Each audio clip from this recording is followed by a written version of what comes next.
this bridge, albeit it appears very simple, but yet a very complicated process of keeping the impact on the wetlands minimal.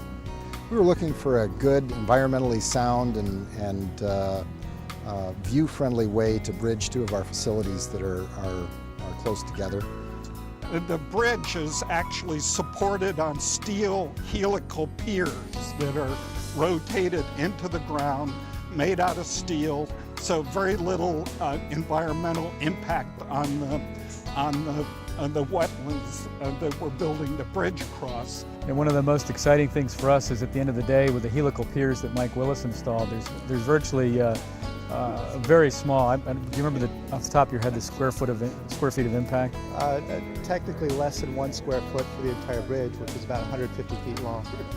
A difficult job in the sense of the actual project itself, but the challenges presented by working in the wetlands made it interesting. And there was Rich Nelson and his crew from Peachtree Construction that actually did the upper part of the structural work of the walkway itself. Rich and your crew. Hi, my name is Mike Willis. I have this helical anchor installation firm. It's called Stabilized Structures. We're out of Taftsville, Vermont. Today we are installing helical anchors for a wetland walkway. The helical anchors are made by A.B. Chance Company out of Centralia, Missouri. And they're a unit of Hubble. And so they fabricate these steel piers with Hypertherm plasma cutting equipment. It's a solid steel shaft with individual helices welded to it. So it's always fun to see equipment that's actually fabricated with Hypertherm plasma, and fun that it's been used here on this bridge.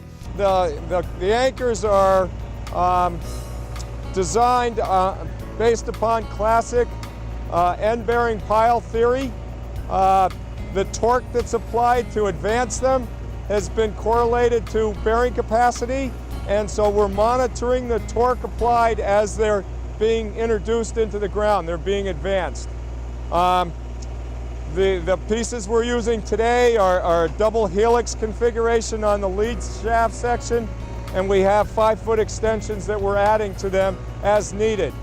So we monitor the hydraulic pressure as we're advancing it, and we know where we are with respect to depth and how deep we have to go, how much torque we have to develop in order to develop the capacity that we need.